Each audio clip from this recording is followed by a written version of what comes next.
Dr. Seuss, 1990, Oh, the Places You Will Go. Thank you.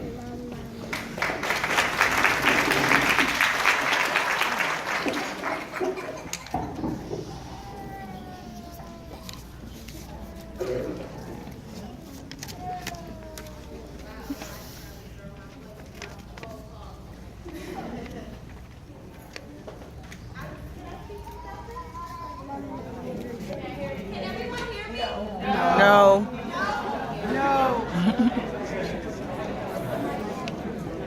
Hello. Okay. I'm so sorry, you guys. I was stuck in traffic. This is got my keys and everything. Okay. Hi, everybody. Hi. My name is Abria. I'm not sure if you guys did the introduction and everything, but my name is Abria. I'm a student at the University of Michigan, Ann Arbor, studying psychology with a minor in community action and social change, and I'm currently at Wayne County Community College downtown, working on a certification in international business. I left Plymouth Educational Center in 2007. It seems like forever now, but it's really not that long ago. So I have like a few bullet points in here, but I really don't like to just like look down during speeches, and I really do want to talk to you guys a little bit from the heart. I know that parents and family members are here, but I'm really like talking to all of you guys here in the front. But I've been contemplating for weeks now since she invited me here what it is that I wanted to say to you all. And I wanted to know what is it that I could possibly have to offer to rising high school students when it seems like it was just yesterday that I was sitting in your very seats. And I had to step back and I had to think about all the speeches that I've ever heard. I had to think about all the people. Go ahead, I understand children, I understand. I had to think about all the speeches that I've listened to and all the beautiful conversations that I've had with people. And I had to think about what meant something the most to me, what stuck with me in my actions and my future decisions as I move forward. And I got to thinking, and I was thinking about how bored I was during, some speeches, so I really couldn't remember. But there were a few that stuck with me, and they were the ones that I related to. So I can come up here and I can run down my resume for you, and I can tell you about other great things that I've done before. But I wanted to tell you a little bit about a mistake that I made going into high school, hoping that you guys can take that with you and take heed to it as you move forward in the next step in your life and in your future. So I don't know if you guys are familiar with Mr. Plum, but he was a faculty member at the time when I was at Plymouth Educational Center. He used to walk through the hallways and he used to get everybody geeked up about high school. And he used to always ask, where are you going to high school? Where are you going to high school? What are you thinking about? He used to always say casting and Renaissance. Try and shoot for casting and Renaissance. I grew up on the east side of Detroit, on Canfield and Du Bois, right down the street from Plymouth. I still live there. When I moved home from college, I moved back down the street. So, coming from the east side, you don't know that many people that go here and go there and go far. There were 6 people total at Renaissance in 2007 that went on from Plymouth Educational Center. But he always motivated us to kind of push higher and do more for ourselves. So at that time, I was in the kind of teacher's pet group, and I studied to teachers I used to school. And back then it was Miss Allen, Mr. Cole, Miss McKenzie, people that I had for years because I went to Plymouth starting in 3rd grade. And I was a pretty good student overall. I waited until I left Plymouth, and I did all the good stuff, and I graded papers for teachers and everything to kind of lose it a little bit. So this is why this day here is special to me. I allowed myself to get kind of caught up in the hype and the excitement of thinking I'm an adult, thinking I'm grown. All right, talk to me. All right now. I'm in high school, and I'm the oldest person in the school now, but now I'm taking this next big step.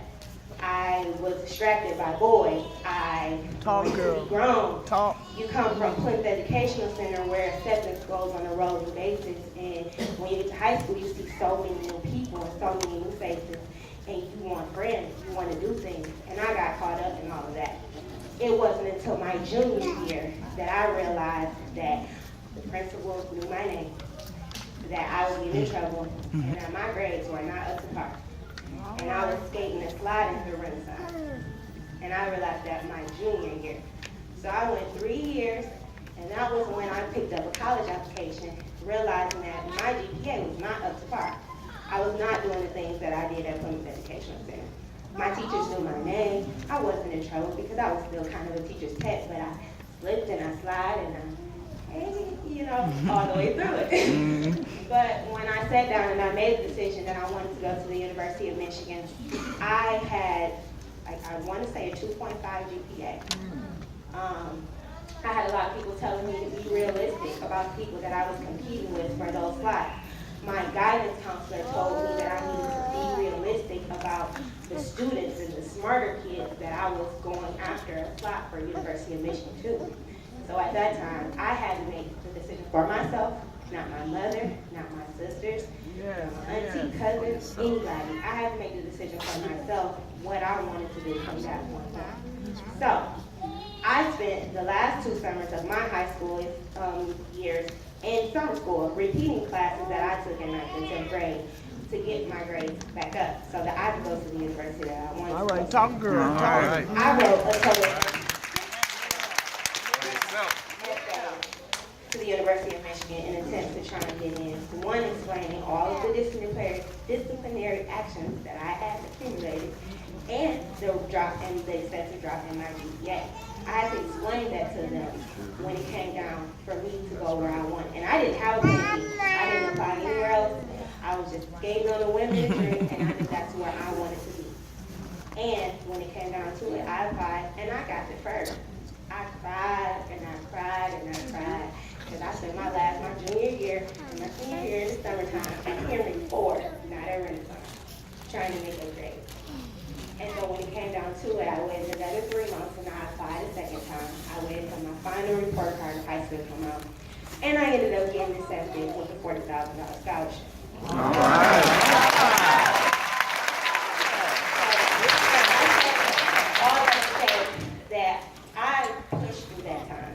And it was a time where I wasn't the goody two-shoes. I wasn't the smartest person. I had stuff going on at home. I had all type of things going around me, and I used it as an excuse sometimes, and other times it was true. But like I said, I got to the point where I had to make a decision for myself to choose what I was going to do moving forward. And like I said, I had an experience at Renaissance, and I had an experience at Henry Ford.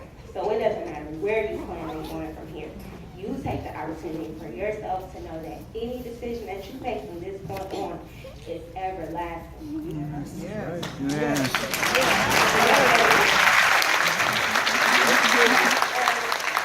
just want to say on top of that, can't title this in my speech, but I would say hold on to your teachers that you have right now.